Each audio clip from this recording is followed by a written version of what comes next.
This is me recording my experience on Anton Chekhov. I think I have read one of his works earlier, but I don't really remember.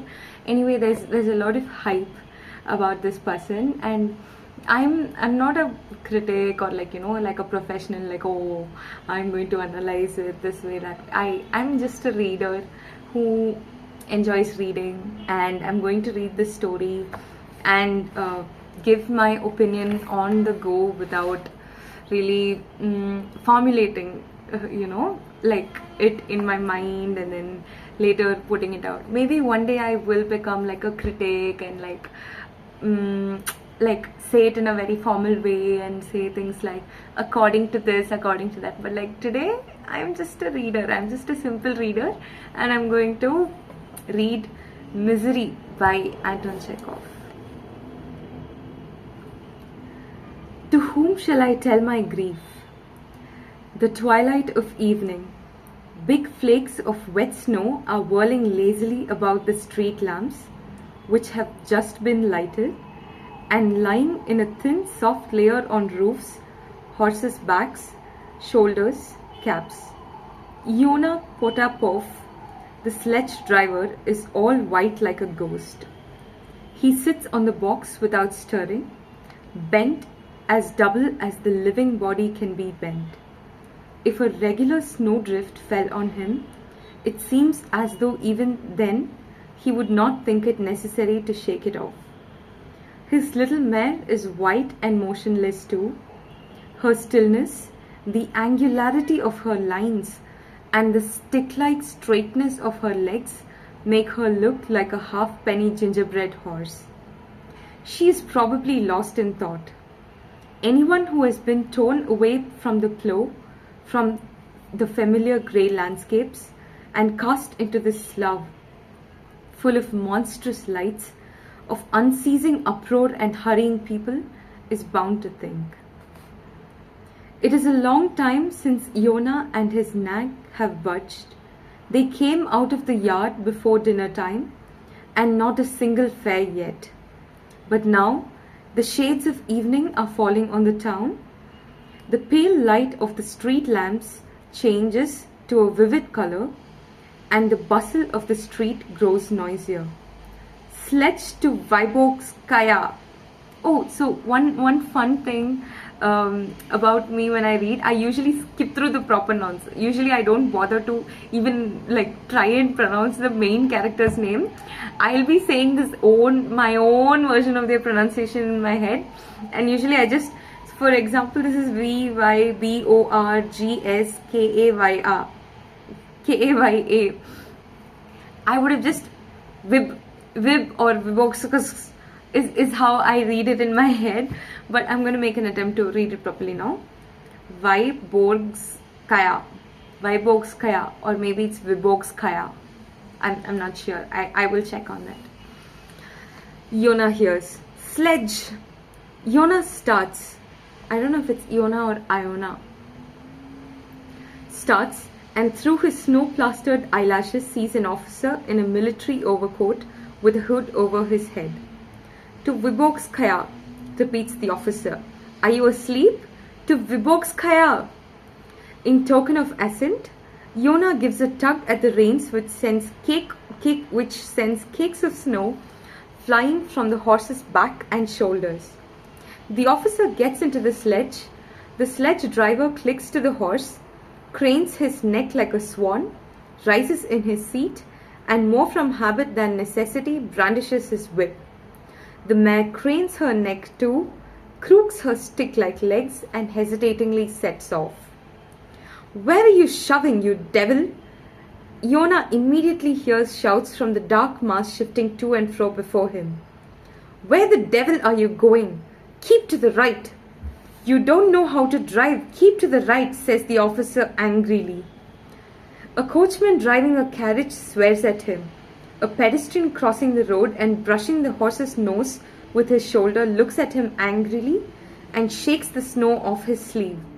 Yona fidgets on the box as though he was sitting on thorns, jerks his elbows, and turns his eyes about like one possessed, as though he did not know where he was and why he was there. "What rascals they all are," says the officer jocosely. "They are simply doing their best to run up against you or fall under the horse's feet. They must be doing it on purpose." Yona looks at his fare and moves his lips. Apparently, he means to say something, but nothing comes but a sniff. "What?" inquires the officer. Yona gives a wry smile and, straining his throat, brings out huskily, My son died this week, sir." What did he die of?" Yona turns his whole body round to his fare and says, "Who can tell? It must have been from fever. He lay 3 days in the hospital and then he died. God's will." "Turn around, you devil," comes out of the darkness. "Have you gone cracked, you old dog? Look where you are going." Drive on," says the officer. "We shan't get there till tomorrow going like this. Hurry up." The sledge driver cranes his neck again, rises in his seat, and with heavy grace swings his whip. Several times he looks round at the officer, but the latter keeps his eyes shut and is apparently disinclined to listen.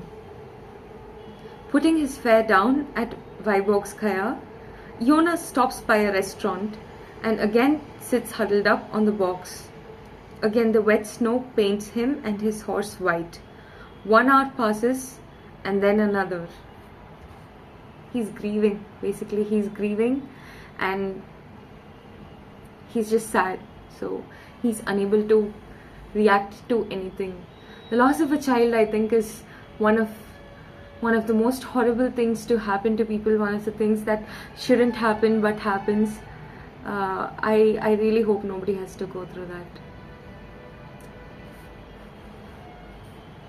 3 young men, 2 tall and thin, 1 short and hunchbacked, come up, railing at each other and loudly stamping on the pavement with their galoshes. "Cabby, to the police bridge," the hunchback cries in a cracked voice. "The 3 of us, 20 kopecks." Yona tugs at the reins and clicks to his horse. 20 kopecks is not a fair price, but he has no thoughts for that. Whether it is a ruble or whether it is 5 kopecks does not matter to him now, so long as he has a fare. The 3 young men, shoving each other and using bad language, go up to the sledge, and all 3 try to sit down at once. The question remains to be settled: which are to sit down and which one is to stand? After a long altercation, ill temper and abuse, they come to the conclusion that the hunchback must stand because he is the shortest. "Well, drive on," says the hunchback in his cracked voice, setting himself and breathing down Yona's neck. "Cut along. What a cap you've got, my friend. You wouldn't find a worse one in all Petersburg." "Hee hee, hee hee." I don't know why I had to do that, sorry. Laughs Iona. "It's nothing to boast of." "Well then, nothing to boast of. Drive on. Are you going to drive like this all the way, eh? Shall I give you one in the neck?" "My head aches," says one of the tall ones. "At the Dumasovs yesterday, Vaska and I drank 4 bottles of brandy between us." "I can't make out why you talk such stuff," says the other tall one angrily. "You lie like a brute." "Strike me dead, it's the truth. It's about as true as that a louse coughs." "Hee hee," grins Iona. "May every gentleman." "Phew, the devil take you," cries the hunchback indignantly. "Will you get on, you old plague, or won't you? Is that the way to drive? Give her one with the whip. Hang it all, give it her well." Yona feels behind his back the jolting person and quivering voice of the hunchback. He hears abuse addressed to him, he sees people, and the feeling of loneliness begins little by little to be less heavy on his heart. The hunchback swears at him till he chokes over some elaborately whimsical string of epithets and is overpowered by his cough. His tall companions begin talking of a certain Nadezhda Petrovna, Yona looks round at them. Waiting till there is a brief pause, he looks around once more and says, "This week, my son died." "We shall all die," says the hunchback with a sigh, wiping his lips after coughing. "Come, drive on, my friends. I simply cannot stand crawling like this.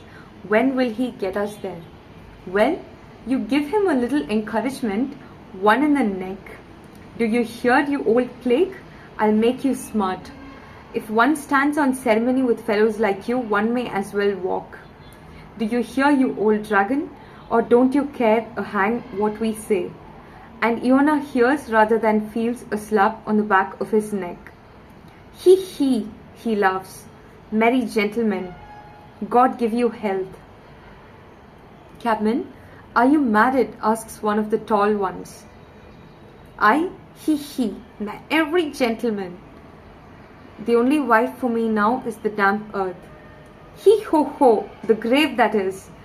Here my son's dead and I am alive. It's a strange thing. Death has come in at the wrong door. Instead of coming for me, it went for my son." And Iona turns around to tell them how his son died, but at that point, the hunchback gives a faint sigh and announces that thank God they have arrived at last. To lend a ear at someone who is grieving is so hard, because everybody is going through their own stuff and nobody really bothers to share others' sorrow with them, and I think that's really sad. I think we should all strive to try and be more compassionate, lend a willing ear, especially when it's a very temporary situation. After taking his 20 kopecks, Iona gazes for a long while after the revelers, who disappear into a dark entry. Again, he is alone, and again there is silence for him. The misery, which has been for a brief space eased, comes back again and tears his heart more cruelly than ever. With a look of anxiety and suffering, Iona's eyes stray restlessly among the crowds moving to and fro on both sides of the street. Can he not find among those thousands someone who will listen to him? But the crowds flit by, heedless of him and his misery. His misery is immense, beyond all bounds. If Iona's heart were to burst and his misery to flow out, it would flood the whole world, it seems, but yet it is not seen. It has found a hiding place in such an insignificant shell that one would have not found it with a candle by daylight. Iona sees a house porter with a parcel and makes up his mind to address him. "What time will it be, friend?" "Going on for 10. "Why have you stopped here? Drive on."